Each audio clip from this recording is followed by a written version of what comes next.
Era CBM Samu akwa Badwam TV Badwam Jumedi so nti health tips na yedi egu no 5 minutes edwara de kosi fia da bia yedi enkomo ti ya hye no so chena yedi bewie no asa aka yen ho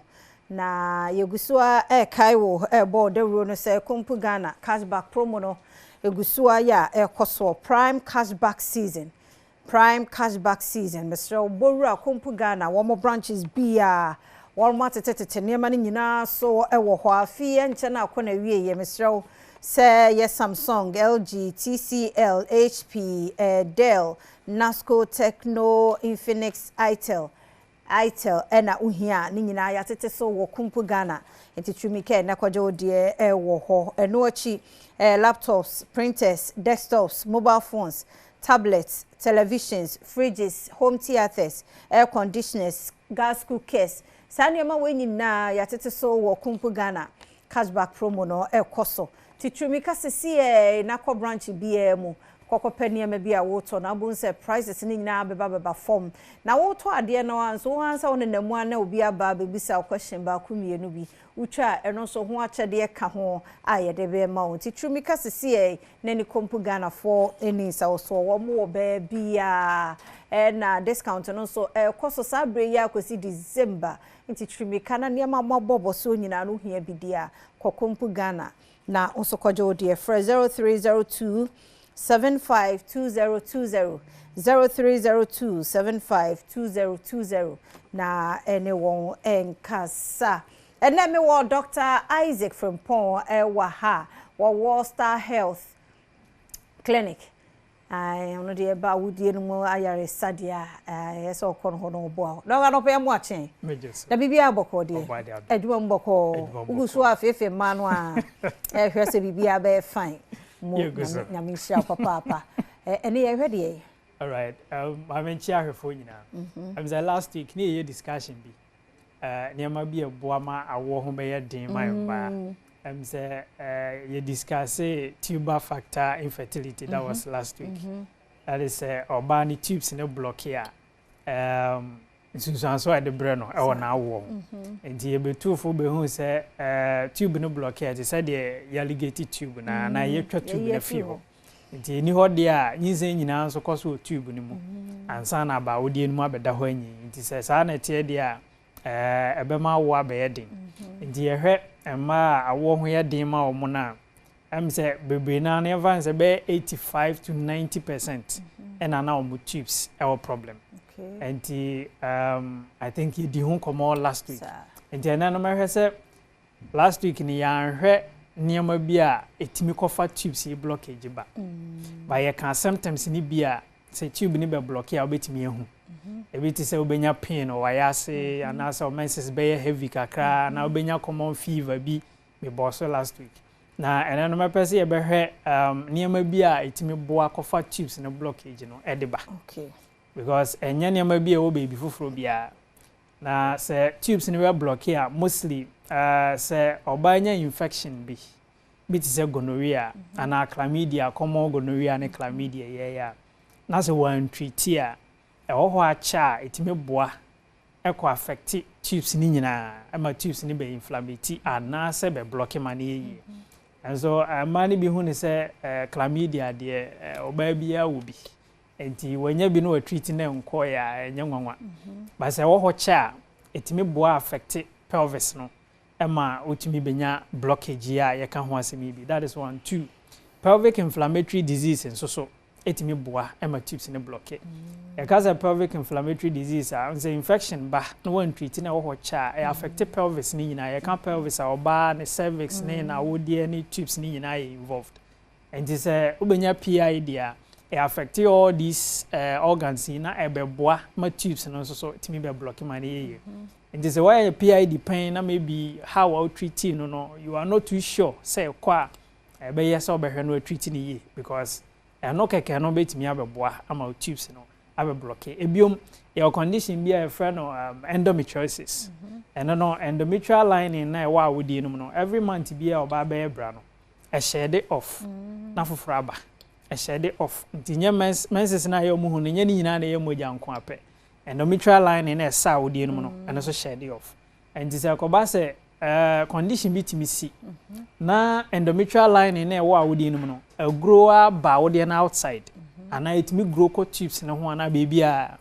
se eno wo ho saa etimi be boa ma saa tissues na e grow outside no ana tubes nim no etimi be blocky tubes no ma no so be possible e ma ne yeye eno achi fibroid ba na oba one treating in term na ma no wo ho cha eno so timi boa e ma tubes no so timi develop these blockages here can ho asemi ebi eno achi oba wonya PCOS polycystic ovarian syndrome na won hwen treating ye na awo ho ache no ono so timi stand a chance so ono so ni tubes no betimi a develop hydrosalpinx eno so ye blocked fallopian tube na bi hydrosalpinx ne ba tube ne ho no sa enso timi ginam fele ni nyina na tubes no aho no e ba na sa tubes ya mu so na nyinsen nyina be koso nti akoba se tubes ya ho no de a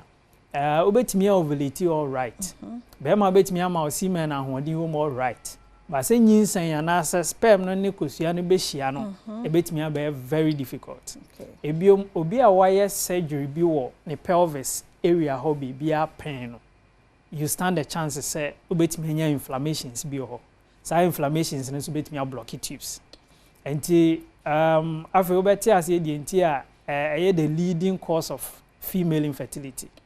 because nioma wenuma ye bobo so nyina ye common nioma etimisi yes wa bra unhia bibi foforo bia ehu bia se bisi ansa enti se wenum nyina ho na se unim ana unim na wahwehwa wo for so many years na mba probably ebia tips no betimi aye blocked na e blocky wie dia we say natural conception no ain't possible and I say you can only try IVF which is very expensive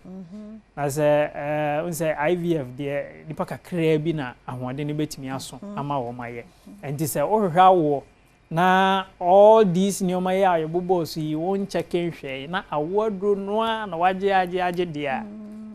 ebia obenom bet obebre ansana onsa beka awo na onsa tumi aka nti saa conditions we num nyina no ade se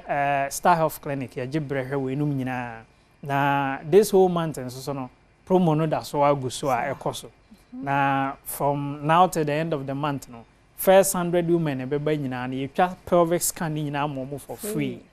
nti se ohwa awodie no mu na wahunu se wawodie no gina yie anase wo problem bi anase wo cyst bi wo nkosua ne bi mu anase PID bi ho anase awodie mu ya wie bia no obetimi abediagnose ni free a untu eska bia de ohia ye folder pe so we old patient awaba ho pen so de no anase wo working in no abaye wo scan for free for the first 100 women a mo beba eno achi ye this check up nyina wie na ye be hu problem e wo honom na ye treating so I am discount on the treatment cost and so that is 30% on that. Oh, okay. And what you say maybe on say answer na oba be develop these complaints here me bobo so endometriosis ne fibroid ne cyst ne PID ne de keka hu yi no answer na oba be develop a wodi mu yare bebre no mostly ya na hormones ne di nkan belle imbalanced answer. Nti previously ne yakasa oba trinity a itimi temper ne hormones oba di nkosua di moka itimi man hormones ne basabasa no se hormones no basabasa like that na se uguso a treatment bi for yare bi na on handle hormones no empo unye hormonal esempo da unim se progesterone say na ne bibia wose gina no etie estrogen net say follicle stimulating hormone net sign no luteinizing hormone unim se the hormones na ankasa kra no etie dia ya na nkoboa it is our hormonal labs ni nyina so no ye with a discount on that obetimi abaye or Star Health Clinic abiom be ma na obenyem no nisima na nya papa no matter how fertile are we nyinsen to me ba and it say be ma be check ni hunsuo as semen analysis report no so no and so ma discount on that na obetimi abaye check no hu sa ampa obetimi anyem oyere amana yiye and the labs we nyina no yeah at a discounted price I'll bet me abaye or Star Health Clinic from now till the end of the month. And what you know yare ahodo bi ha wo no obaye branches ni mu bia ye betimi aboa na ya hwa ma na ye branches no obenya ye wa Kaswa Kaswa Akweli Ota City hwa wo Kumasi so ye wo se Pedoti Akate Farms opposite hwa obesi enya ye wo Sunyane ye wa Abisim kwan na so e wo Doma Hinko nso benya ye ho nyina afa number ine frɛ na ye ntimi direct umra branch a eben wo number na ye 0249 200 555 0249 200 555. That's it. Dr. Isaac Frimpong now within in Kano country for a Star Health Clinic. Nti e bana wodie mu awon mu nsem na okonwa obeboa. Mambo atma ya crowd of fantido de ahosepe etwaso wi a ye betwaso.